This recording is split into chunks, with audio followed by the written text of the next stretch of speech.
Welcome, basketball fans, to 2K Sports. I'm Damon Bruce. It's Tuesday Hoops, and it's next. It's Chris Bosh and the Miami Heat going up against Kevin Garnett and the Boston Celtics. And now to bring you all the action, let's get to Kevin Harlan, Steve Kerr, Clark Kellogg, and Doris Burke. I'll see you again at halftime.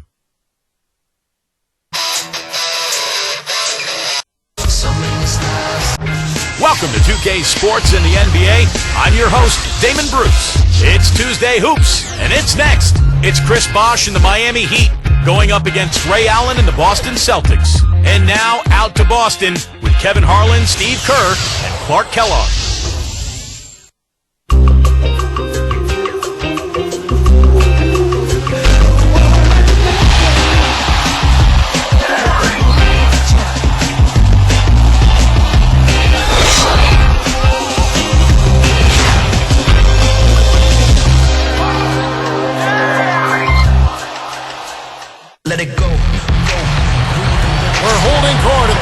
Celtics here in beautiful Boston, Massachusetts.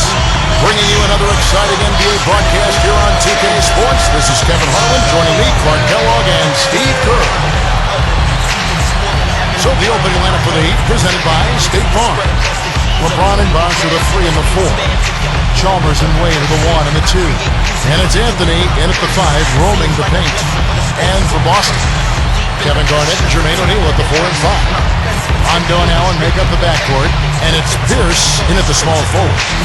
It was really interesting to kind of watch how the Celtics and the Heat were really at each other's throat from the get-go last season, with the veteran Celtics trying to keep the younger Heat from passing them on the power charts in the East.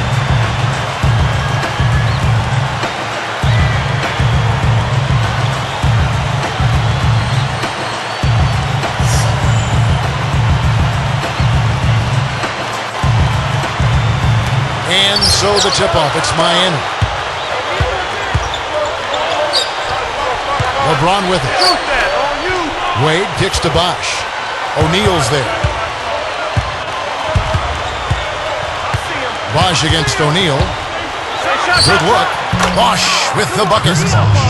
Bosh has got the opening field goal of the game for the Heat. And Clark, in the regular season between these two teams last year, the Celtics were in control, winning 3 of the 4. Steve, that didn't turn out to be the same story come playoff time. Remember, 2 of those victories for Boston were in the first week of the regular season. So Miami was clearly a different team by the end of the year, and they proved it in the playoffs. Now it's send it down to Doris Burke, who is able to catch up with Coach Doc Rivers. Yes, Kevin, making good decisions and being smart with their offensive chances is what Coach said is going to be a key to their success in this one. As he noted, they're up against a team that works very well together as a defensive unit, and forcing shots and rushing plays right into their hands. Can they avoid it, Kevin? We'll see. Thanks for getting back to us on that report, Doris. Guys? You know, it's really important not to be afraid of the defense over there. I mean, you can't be playing in a fearful fashion. You just got to pick your spots and execute. Yeah, and be aggressive. You know, you're right, Clark. You can't be intimidated by the speed and strength of this defense. You got to have confidence and take your shots when they're there and attack the lanes when you've got an opportunity. Now here's Wade. After the miss from Kevin Garnett. 6 on the shot clock. That's good. And you look back at LeBron's arrival in Miami and how it affected Dwayne Wade. Well, his shooting and scoring went down a little bit, but you would expect that with so many weapons offensively. I thought Wade was very efficient and really sacrificed his game. To stop the run, Boston again missing. LeBron knocks it away.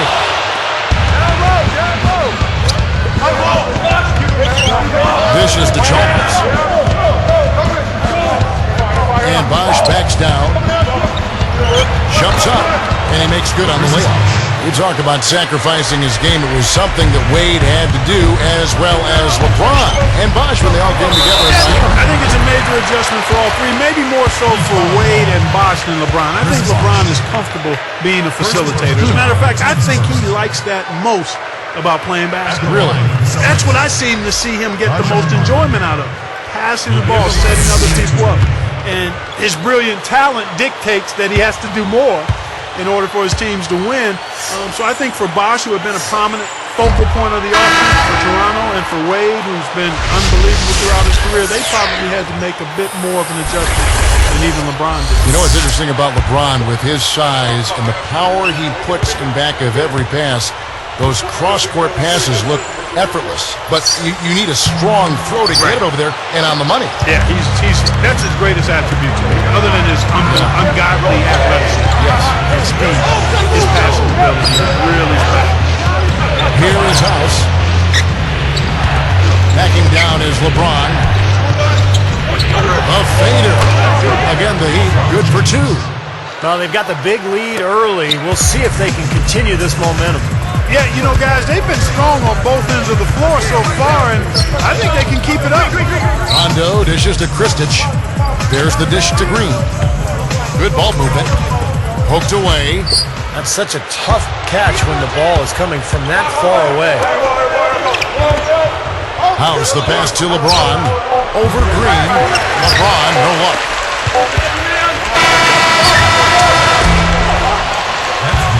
Domination in the first quarter. It's been pretty lopsided. Heat lead by 11. So difficult to get a shot off against this defense. They are really playing hard. Yeah, they're playing hard, and they pride themselves on making it tough for their opponents. And we'll be back in just a moment.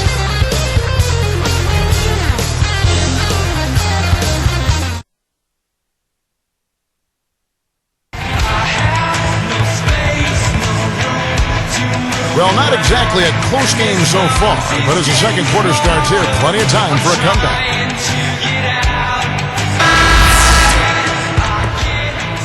Here's West. Ray Allen is such a talented player. Had those early years in Seattle where he was brilliant, but in Boston he really found a role on a great team.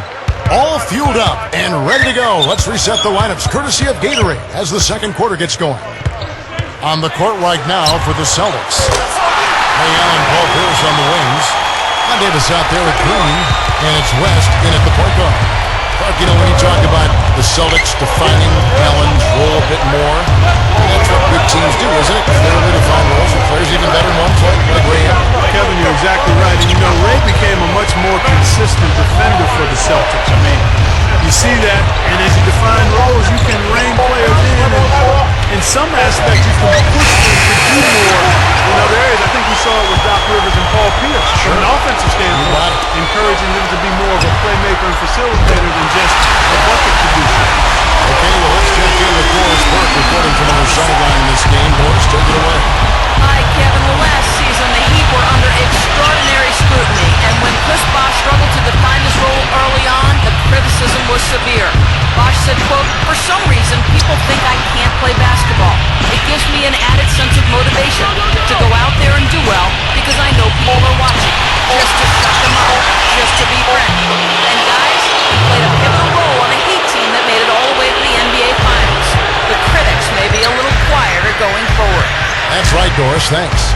Yeah, and Bosh, I think, was a natural fit on that Heat team, Kevin. A guy who can hit the offensive glass, make an open jump shot. He really played well, just fed off of the big two in a very positive way for that club. Pierce kicks it to West. Over House. No good. And Miami will go the other way with the ball. They've led by as many as 11 points.